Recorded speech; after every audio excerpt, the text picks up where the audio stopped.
The Season 2 finale is here for our Commanders Replacement Squad series. And a chance to actually get above 500. But it will be a stretch. We are not going to be playing most of our normal starters. We're going to bring out a lot of the younger guys because really a win or a loss, it's really not going to affect us that much. So we want to get a look at a few different guys, including 2 new guys on offense, one of which was just on the Atlanta Falcons practice squad. So potentially a little bit of some revenge as we get on into it.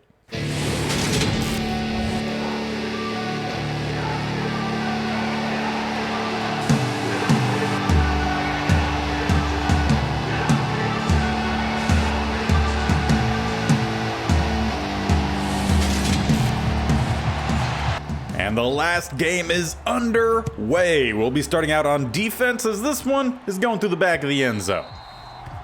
And like I mentioned, most of these positions are going to be the backups. The only ones that aren't are the DTs in both the rush as well as pass situations. We have most definitely struggled in trying to find DTs, so we still have Griffin and Potoe who are actually right ends, but play the rush DT role for us as Pitts will get the catch close to the first down before being brought down by, I think it was Gemmel, one of the backup linebackers. Nice pass there from Geno Smith. We'll actually find Hardman for the first. Honestly, don't know if Geno's just their starting quarterback or if they've had injuries with Ritter, perhaps. Not quite sure as a person jumps. We'll see on which side. We'll go ahead and take that. They'll lose 5, bringing up 1st and 15. The safety turned linebacker, Brooks, he'll be getting this start today and is in on that stop, although it wasn't clean. But essentially today is just about finding out who of the backups deserves to stick with the team moving forward. Who can make some more regular plays as they go quick out to Drake London. We'll get the catch and make it a 3rd and short. Some of our former starters at corner back out there today with Trill Williams and AJ Parker. See how well they could do with a pass right across the middle. Hardman with a first down and a big hit there from the safety. However, it is going to take more than just big hits to prove you belong on this team. Next time, force a fumble, and that might do it. And why did we almost jump off sides there? Not sure, but we're doing pretty well in run stopping. Davis has made 2 really quick stops, both short gains. He's over at the left end spot, the Shakatoni edge, as he is, again, almost back there. Now Griffin in pursuit, trying to catch up with Geno, not going to, who will slide down at the 10. And that's why you have to contain. Davis hasn't seen the field very much this season. Does get off the edge pretty quick there, but does not quite matter. That is a touchdown for the Falcons.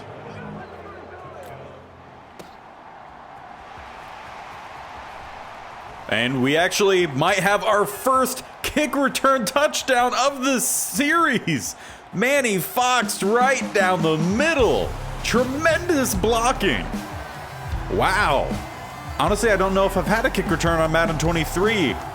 That's a nice one to start. And I guess that just means we're going to get a nice look at this defense the first quarter. Offense still has yet to touch the field, and unless we could force a turnover or a quick stop, not sure they will touch the field the first quarter. A lot of empty to start the day here for the Falcons. They come out spread with 3 to the right, 2 to the left, sticking underneath as Hardman gets what I believe is his 3rd or 4th catch. That is AJ Parker covering that side of the field where Hardman has gotten most of his receptions. Potoe doing a decent job in the middle there, still a gain of 5. Now he's definitely earned his spot as a pass rusher, and potentially, depending on who we end up bringing in this offseason, maybe we'll switch permanently to a DT spot as a heck of a run there by Kareem Hunt. Trill Williams not going to get there. Falcons back on top.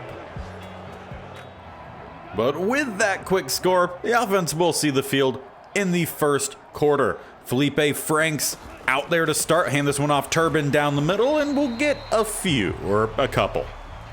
As for our offense, most have been switched out. We still have Bo Melton and Manny Fox, so we'll get some play time in the slot. But the rest of the guys have mostly been switched out. Frank's going to have to throw away on his first attempt. There are 2 of the 5 offensive linemen who are still starting. I want to say the center and 1 of the tackles. The rest of the 3 have been all switched out. Pass across the middle is going to find Amir Smith-Marset, who is essentially in a tryout, same as Frank's. I feel like the last time I really heard about Amir Smith-Marset was the fumble in the Vikings-Bears game that ended up potentially costing him mostly at least his young part of his career. Might have missed it, but I'm pretty sure he ended up getting cut almost essentially right after that happened. Hales has some space down the middle, lowers the shoulder and gets the first down. Gonna see a good chunk of him today. Will essentially be Hales and a little bit of Turbin. Turbin will essentially stick with the same role he normally has as we try to see what some of these younger guys can do. We'll go with the screen. Dylan cuts to the outside and we'll get close, 1 yard shy. Now, Dylan is someone who really does not see the field very often as we do start the second quarter. Yeah, doesn't see the field all too often, so we'll see if that changes. Trying to find someone to open up here, and intended for Jeremy Ruckert was open. However, that pass rush definitely threw off the throw. 3rd and 1. Let's bring Bo Melton in motion. He's had a lot of touchdowns the latter part of this season. Has some lead blocking. Can he get the juke? No, but he breaks a tackle and will maybe get an extra yard out of it. But the first down gained inside the 10. Now potentially looking to maybe toss this one up to Dylan. However, the outside corner sticks with it pretty well. Let's try to roll out here, find something. No, and we could not throw it away, so it will be a big sack all the way back to the 26. Not the smartest move there from Franks. Tried to roll out, buy some time, just when there's clearly no one open, you got to get rid of it. Try to get the Melton jet sweep and not finding the edge. Great tackle there from 32. So that'll leave 3rd and goal from the 24. See if Fox can find his way downfield. Also have Amir Smith-Marset going down. We'll see who we like more. Not really anyone. Lofting the pass, maybe not the best, but Dylan will get the catch. We will at least allow a field goal, or do we go for it? Probably safest early on to go ahead and take the field goal. Obviously, our defense hasn't done great in stopping their offense yet, but this will at least keep it a 1-score game for now. 0-2 on attempts to stop the Falcons' offense. Luckily, Hunt trips there. That'll help us out. He's on 6 carries, 66 yards, and 6 points. A lot of 6s there for Kareem Hunt. Don't know if that's a good thing or a bad thing, as they will go out wide to him and will get by the defender, by the 2nd defender, by the 3rd defender, and dips out of bounds. So potentially tackling is something lacking here with the 2nd defense. See if that improves at all throughout the game as they go out wide. Cruikshank's coming in. Will at least wrap up Pitts. Still goes for the 1st. We'll say Gino has been very accurate today, as we are trying to run a little bit of a mix between man and zone. See if that works out well for us. And, okay, I was about to say, how does he get that catch? I mean, Trill Williams had fairly decent coverage. Luckily, I believe it was the safety Hackett who ended up knocking that one free. 2nd and 10 with 2 to the left, 1 to the right. Will be another zig route. Pitts going out wide, exposing the middle. Hardman has just found the space today. Gino improves to 10 of 11 on the days. We still really not finding any great coverage. Have a couple different options and a fairly nice job there from big number 99 in slowing Hunt down. He was the only one keeping him essentially out of the end zone. So some credit there when it's due. As we go with the blitz down the middle, Hunt in for his 2nd. Well, at this rate, if we're going to keep up with the Falcons, with our defense being 0 of 3 on their possessions, we're going to have to keep scoring and scoring rather quickly as we try to find something here, and it will be a loss of yardage. Obviously, with the 3 of 5 backups in on the offensive line, the blocking probably is not going to hold up as well as what we've seen for part of this season. A nice pass there from Franks, but Bo Melton can't squeeze it. So once again, that leaves us with a 3rd and long. 3rd and 17 to be more specific, and I was really hoping I can motion. There we go. So I was trying to motion out Ruckert, want him to go essentially on a very deep curl route. Stop right at the line to gain. See if maybe that will find us some space. Trying to roll out once again. We might have a sideline opportunity for Melton, but no. Great play there from the DB. We'll have to punt. Now with just over 2 minutes left before halftime, can the defense get their first stop? That would be nice. We'll see if they can do it, as Gino has a bunch of options and will find London, who will not get the first down after contact made, spins off, will end up losing some ground. So I guess some positive there. Still not necessarily great, but I mean, we take what we can get. 2nd and 1, inside the 2 minute, we bring the blitz, and Parker dropped what could have been a pick six. It was so unfortunate that the camera had to quickly pan away from the field and look at the sidelines reaction. Davis off the side, forces the fumble. Get back up, Davis, scoop it up. And he will at least scoop it up. We have a chance now to narrow this lead before half. Now that is one specific position on this team that we have seen some pretty good success from. That essential nickel rudge? Wow. I guess just the bad catch animation there threw my own voice off, but I would say the edge rush has worked out pretty well there for us. We're gonna have Why? Had Bo Melton sitting open like 10 yards behind. That pass well underthrown. So let's just go with a run here. Hales, you got to break the tackle, and I was hoping to break another 4th and 3. Definitely going to go for it.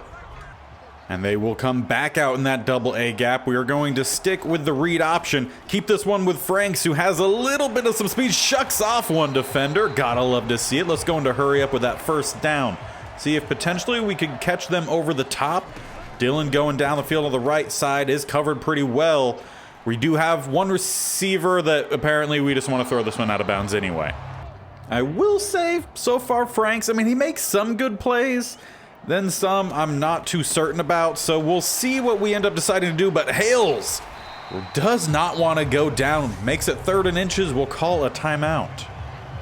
I mean, as I've mentioned before, I think the running back group on offense is by far the best of any of the groups. I don't see us needing to make a change at that position or even really needing to add anyone. Nice spin move there from Turbin, showing off a little bit of some athleticism. Typically just one of our power guys, but he brings a lot more to the table than just that. He'll go out on the zig route here, maybe even do the same with Bo Melton. A couple other guys on some slant routes. See who ends up getting open. Why would you throw that so far to that side? Well, accuracy not looking too great for Franks, as that should about send us on into half. And yeah, that will send us on into half. Falcons just ran the ball once, killed the time. That pass was intended for Dylan, who was open in the back of the end zone, but just waited too long to throw it, and then definitely threw it too far outside. There was a window that he could have fitted into, but I mean, he is only a 60 overall quarterback. Taking a look at a game in division, Eagles 10-6, currently down to the Vikings going on into half. And the second game is the Buccaneers and Panthers.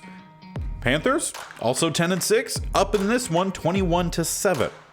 And lastly, do we get a Cowboys update? No, but we do get a New York Giants update, who are on the bottom of our division. They're currently tied with San Francisco 7-7, inside the 2-minute warning. So let's see if we can put something better together on offense and see if our defense can be a little bit more consistent in this second half now that we've seen really what both sides can do. Also, one thing to note, the offense has not accounted for any of our points. It's been all special teams today, as we'll keep this one with Franks, who has some space. Maybe should cut back in, use a block, and he will, but maybe should have stuck more to the outside. Still a solid gain up to midfield. Kind of feel like Franks as well as a Tyree Jackson, a very similar style quarterback that we've had both of them on this team at some point at least. Have a receiver open. Can Melton actually get the sideline grab? No, I guess he lost it in the sun. And we've seen Bo Melton make some really good plays the latter part of this season, so just the flow in general of this offense is off right now. Perhaps we just need to include a little bit more running. That's something we could do. Have a lot of options here as we will go with a pass. First down, Jeremy Ruckert on the RPO. A really nice throw there from Franks. Had to time that one up near perfectly, as it looks like they are going to bring a blitz. Can we shuffle the line to the left? That might help us out a little bit. Bo Melton, Amir Smith-Marset, both going deep. Gonna have to roll, and I don't know what Bo Melton is doing on that route, but he's never run it correctly. Supposed to essentially make an angle towards the sideline than just run down the sideline, but he keeps doing random things as Hales with some more running room down the middle. Now, I will say some of our backup offensive linemen that are in, they were with us last season when we could really only run the ball and that was the only thing we could do well. So perhaps that's what we should be doing today. And with the added benefit of having the RPO, I feel like it should all just help out in general. Let's just flip this one. I want to go with the potential option out to apparently the corner, because that is going to be a pick six for Terrell Jr., I believe, or Terrell Jr. Either way, we're not catching him. Falcons are about to go up, well, even more. But I would definitely say it's safe to say that Felipe Franks most likely is not making the team next season. His tryout has not gone well, but he does a great job breaking that sack attempt and then still losing yards, all with a flag in the backfield. So a lot of work there, a lot of effort put in, which is good on Franks, but still we will lose 10 yards, make it 1st and 20. So let's roll out to one side here, dump this one off. Ruckert will get the catch, break a tackle, and power forward. A nice strong run. Or should probably more aptly say run after the catch, as we tried this play earlier in the season and it didn't work extremely well. It does work a lot better this time, but no one was open. Flag comes in late.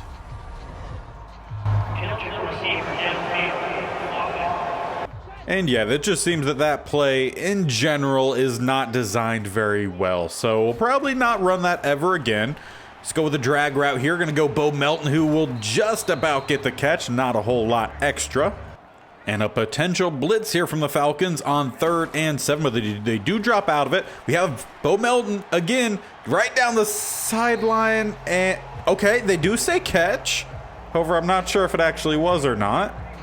But no booth review. Falcons also aren't challenging. Okay, let's quickly snap the ball then. Come on in motion, buddy. You're going to get a much easier play this time. If we could get the edge, which we do, have a lead blocker and not quite going to get by 26, but a 1st down gained. So finally, Bo Melton runs the route properly. The throw wasn't fantastic, but we at least do get the 1st down, and maybe should have handed? We should have given that to the running back. That's an easier way of saying it. Now they do have 2 high safeties here. I would like to get Amir Smith-Marset in the end zone. We'll see how they cover it, and they actually cover it really well. Let's roll out and overthrow the running back. Franks is sitting essentially right on 50% completion, 147 yards, and 2 interceptions. So we hand this one off on 3rd and long because we don't trust the throw. Now, are we actually kicking the field goal here? No. No, we're not. We're going to roll out here with Huntley. Loft this one out to the big man who Crosby can't catch it. It's week 18. But we might be seeing a quarterback battle to start next season with the potential of drafting a quarterback in, well, the draft. Huntley has had a very iffy year, as that is going to get picked off the tip. Cruikshanks headed down the sideline, tries to cut back in, can't find the extra space, but down to the 29. Good teamwork there by the DBs.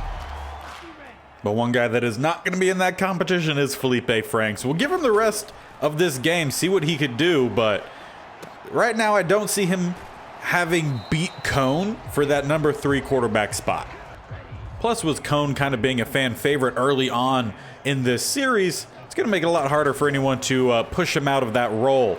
Maybe loft this one up. Can Jeremy Ruckert make the play? No, but a flag down in the end zone is surely nice.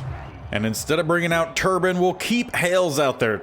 Turbin has had a lot of rushing touchdowns from this spot of the field this season, but let's give it to one of the other rookies. Hales is in. And you know, if I was paying a little bit more attention there, probably would have been better to go for 2 to make it a 10-point game. Instead, it's still 11, which means we need 2 touchdowns to win as that pass overthrown. But we could have made it a touchdown and a field goal to send it into overtime. We still have a full quarter and a little bit extra as a nice swat there from that Shakatoni spot. I can't remember what his name is, Davis. So Davis is making a nice impression on defense. I want to say he's a rookie, so he was most likely going to stick with the squad either way, but he's definitely at least making a name for himself. Who's not, though, is the safety turned linebacker Brooks, who does get the tackle there. However, it was after they got the first down, so not seeing a whole lot from him. And essentially, one of the reasons we brought him in was to, well, assumed that he would be able to better cover some of the tight ends and whatnot, but really not seeing it. Granted, linebacker has been a difficult spot for us to find an all-around key guy. We have seen some good play from Blake Cashman, I will say, and some decent play from Monty Rice. But past them, it's very inconsistent, and we're seeing that a lot today, as they are going to make an audible here, switch to an empty look, now trips to the right, 2 to the left. Will be another pass across the middle, and Hardman with a heck of a play. In double tight coverage, gets the catch, then still breaks the tackles, and gets a few extra yards. Will be a run down the middle here. Davis apparently didn't want to tackle that time, but Brooks does. Again, first down still gained. However, I will say seeing a lot more from Davis than we have from Bethel or even Everson Griffin or Potaway in this game. So have to note that for sure, as Trill Williams a little slow to get out there. Pitts with a first. All right, now the Falcons, well, not even just now, but for a majority of the games, Falcons just able to move at will as Everson Griffin in pursuit will get there late, but a dropped pass will at least count as an incompletion. Can credit Everson there with the hurry, but that's about it. Not that Madden even does keep track of that. Second and 10 will be another pass. Quick out to Pitts with a catch and a short gain. Actually a decent gain, 3rd and 5. Now I was really hoping to find some nice big press man corners in this upcoming draft. Unfortunately, there aren't really anyone there, and Davis is not going to get there in time, nor is A.J. Parker. What a grab by Hardman, putting the Falcons up by even more. Well, with limited time left here in this season, let's see if we could at least tack on some more points. Offense has only scored once today. We have a wide open Bo Melton again at the sideline and pass thrown out of bounds. With the reaction there from the Falcons bench, makes you wonder if they're betting on how many incompletions Franks is going to have today. As we once again have a receiver open, ball thrown inaccurately. Perhaps can we at least throw a short screen pass here to Hales? We'll find out. Just need to dump it off. We have a few guys in front. Also have a bunch of space out front. Hales will get the first, trucking through one defender and stepping out of bounds. He's definitely been the offensive player of the game today. And I would say that's partially in part to the rest of the offense is not really being able to do a whole lot with some of the throws that they've been given, as that one where he will barely get off in time. Man left entirely untouched off the edge, so not a great job from our right tackle. Also not seeing a lot from Amir Smith-Marset. As we go to the outside here, Fox with a nice grab and a first. However, Atlanta will challenge that one, so we'll take a second look. Nice, yeah, all in all there, that's a solid catch. Just expedite it. So Atlanta will lose that timeout. We'll come out with an RPO here. See if we go down the middle or swing it out, and we will with some lead blocks. Close to the first, Bo Melton not going to get it. Do have to say, though, I like that the offense here is moving with a sense of urgency. Obviously, really not in this game by, well, any count. They have essentially double our points, but still we're trying. So there is that. See, maybe now if we could get some guys over the top or Bo Melton to that back pylon. Lofted up well. That's a nice pass, dropping in, not the second foot in. Still, though, wasn't a bad pass there from Franks. Maybe a little bit more air under it and dropping in a little bit more Straight down would have been a little bit better, but honestly, not Manny Fox, that was Bo Melton, needs to make the play, like Hales keeps doing. Setting up a 1st and goal for us down to the 8. Let's go with some read option. Try to get to the outside, and another one I probably should have handed that one off. There was definitely a gap right down the middle. Well, maybe we'll try this Bo Melton route one more time. Pass it off to the far back corner, and not much else you could say about that. A heck of a play from Witherspoon. So it would appear that Franks is most definitely not getting his revenge and might see himself potentially not even on the team next year with us taking him from their practice squad. But I definitely think after this game what we will do is end up releasing Franks and then go ahead and quickly re-sign Cone from our practice squad just to ensure that no one else tries to pick him up in the postseason. And with about a minute left here, a little over a minute, essentially going to be who's going to make a nice play in the run game here. Someone going to shed a block, make a big hit, force a fumble perhaps. Not a whole lot of time left for someone to do that. We know Gemmel was able to do that a little bit last year. We also had Tanner Muse out at linebacker a little bit today as well, and he hasn't made a play. Again, Gemmel, big hit, no fumble. But unless they do end up snapping the ball here, that might be the last play of the season. And it will be. A tackle for a loss goes to Gemmel on the final play, keeping Hunt under 100 yards, 99 on the day. But still, a lot was learned in this game, more specifically about our backups, how players can really help us, and who potentially should see some more play time. Definitely think that we learned a lot about Bo Melton, right? He definitely needs some good quarterback play, and he's a gadget guy, not really a go-to. But definitely, I think the main thing to take away from that game is Trevor Davis, the left end, really showed that he should probably get more playtime. Be someone who will occasionally rotate in if Shaka Toney just needs a quick breather. Because he made plays today in a very similar fashion, and he's honestly a better build than Shaka Toney. And the fact that he has more block shedding ability, has the same sort of speed, acceleration, a one-dimensional, I would say, pass rush ability being power moves for Davis, Shaka Toney being the finesse. Obviously, big discrepancy in there overall, but still, I think that's a solid 1 and 2, right, for that left end spot. But that will wrap up season 2. Next episode will be the entire off season. We'll see what all ends up happening. We're not going to go through any of the possible prospects for any positions at the end of this episode, because again, that's going to be entirely what the next episode is all about. Bringing in new players, free agency, as well as the draft. And obviously, we'll let you know what the new set of rules is for the people we can bring in to our offense and our defense, special teams, and team in general. With the overall caps that we've been given each season, they get lighter each year, but I also want to make sure that it's still a little bit more difficult, because you can very quickly rebuild a team in Madden if you just go and sign a whole bunch of players, if you have the cap space, which this team does. So we'll still make sure we have limits. We'll show all that next episode. Make sure you guys stick around by subscribing. Either go down below or just hit my bear icon in the bottom right. But make sure you tick the bell icon so you're notified of when this series is posted or when any of my videos are posted. This series every Monday and Thursday. Every Wednesday and Saturday is the state-only challenge. And then every Tuesday and Friday on FIFA 23. We have our Noob to Pro My Player Career, where we've had a very interesting ride. So if you guys haven't seen that series, make sure you check it out. And until next time, where we'll have the offseason and welcome in some new guys to the replacement squads, see who no longer is a replacement. Until then, we'll see you later. Bye.